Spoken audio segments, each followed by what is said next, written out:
Oh, right, but I have everything up. You don't fight this, by the way, at any point.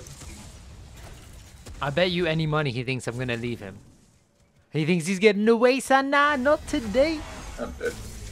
Morigesh is the latest hero to enter Monolith, and her low skill cap and high damage potential made her quite a potent hero and a formidable opponent. The fact that many consider Morigesh an easy to play hero doesn't necessarily mean she doesn't warrant a build and guide, and in this video I'll not only show you the strengths of Morigesh, but her weaknesses, ways to counter her, and some of them you might not have seen before. But let's kick it off with the build.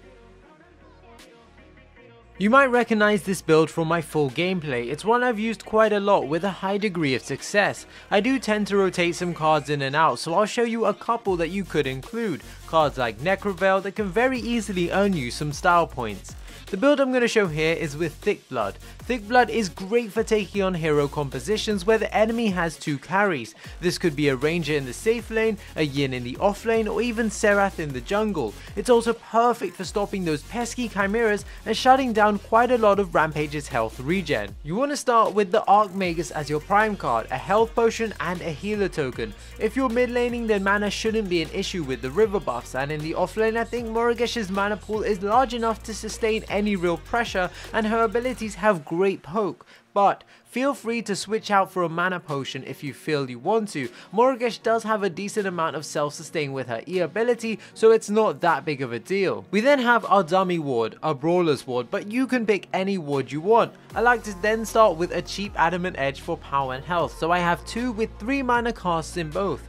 Next is my late game Guardian's ward with 3 major casts, followed by my early game Sage's ward with 3 minor casts. Morigesh benefits greatly from ability penetration since her kit is ability focused, so Shadow Scrolls are a logical pick here. I have 1 Shadow Scroll with 2 major casts and 1 major shock, another Shadow Scroll with 2 minor casts and a minor shock, followed by a more expensive Shadow Scroll with 3 major casts, and finally a cheap Shadow Scroll with 3 minor casts. This gives us 32 points of pen in total, perfect for dealing true damage. Remember that most heroes are given 32 ability armor for free by the time they hit level 15, so we want to be doing as much damage as possible, and building ability pen allows us to do this. The final card is Thick Blood. I throw 2 major casts and a cast into this. Some alternative cards that you might want in your build are Necroveil, which allows you to enter the shadow plane for 3 seconds on player kill, Stab Link, which allows you to blink at the expense of 20% of your health, Nature's Muse, which consumes 100 mana but reduces nearby allies and your own cooldowns by 5 seconds, and Hunter's Gal, which removes all debuffs, perfect for dealing with a CC heavy team.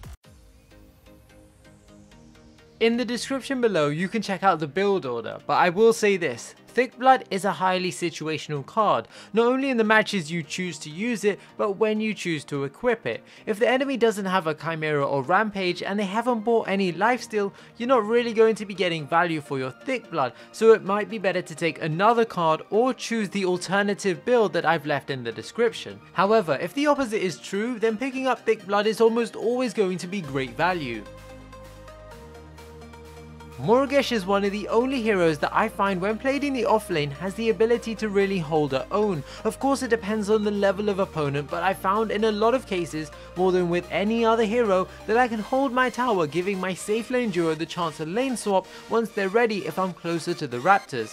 It's not a big deal if you don't manage to hold your tower, but if you can by constantly poking the enemy carry with your Q and right mouse button, you shouldn't have too much trouble. Remember to ward though, as if you push up, you're quite an easy hero to gank. Something a lot of people might not know is that if you throw your hive onto the hero you currently have marked, the duration of your hive ability will be increased by I believe 5 seconds. So in an ideal scenario, when you're in lane you want to mark the enemy carry and constantly be throwing your hive on them, and while you might not kill them, a rotation from your jungler may very well, or they might even decide to recall. While many will consider Morigesh OP, she does rely heavily on good positioning to keep her alive, and although she has a movement speed ability, it's often not that reliable as an escape.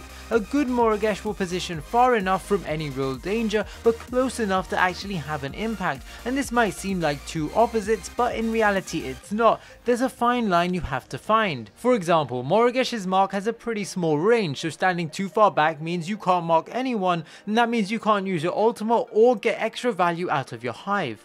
Mark is also on a short cooldown, in fact so short that you can literally spam it every few seconds, which is a great thing because it does a lot of damage, but you also need to make sure you're securing the vital kills like on the enemy carry or any enemies that get away extremely low. This is what Morigesh excels at. In a team fight, when it breaks out, you want to try and mark any heroes that you and your team can burst down because of the high damage of mark, and as the fight draws out, you ideally need to mark the enemy carry or anyone that looks like they'll retreat on low health. It's also ideal to wait before using your Q until you're certain you can hit at least 2 or more heroes. It's a pretty long cooldown compared to the time to kill, so don't waste it. In the previous clip you saw me play pretty far back, only moving forward when I had my mark off cooldown, otherwise I'm happy to spam my auto attack and Q from the backline. I'm pretty squishy, but I have a high damage output and I can only do damage if I can survive. This might not be the case at lower elos, but at higher elos people are aware of how strong Morigesh is and aren't afraid to dive onto her. But the situation is completely different if you're in a 1v1. Morigesh is incredibly strong in a 1v1. You can often mark, hive and ult enemy heroes without them really being able to do much. In this clip you can see that I hit my mark first, then I throw my hive, I use my E to speed up, mark again, and honestly I don't think I needed to ult, but I decided to anyways and secure the kill. There is almost nothing any ADC can do against this, so in a 1v1 situation, play it smart and you'll win the majority of your duels. With All Prime literally being the key to victory in Paragon's current state, a hero like Morigesh is fantastic for zoning with her lock-on abilities. Remember to position correctly though, as you don't want to die leaving your team 4v5 with All Prime still up. We elect to leave to him last to finish All Prime since it's low and capitalize on the Yin who is out of position. You'll note that the first thing I do once I re-engage the Yin is mark her, because I know that my ult will delete her with All Prime and a little more damage, and if she gets away then that's all I really have to do. In all honesty, you could just fake All Prime and delete the enemy heroes that come to check, but if you can get both, why not? I think I've covered most of how to play Morigesh. As long as you have decent positioning and can land abilities, you're going to be pretty successful with this build. And honestly, it doesn't take much, considering half of her abilities are lock-on anyways. But now, how exactly do you deal with Morigesh? I think one of the easiest ways to deal with Morigesh is to buy the right cards. If you're a support player, you definitely need to be picking up cards like Quenching Scales and Honor the Pure. Some would even argue that Circle of Health is also a great option in the early game to deal with Morigesh's hive.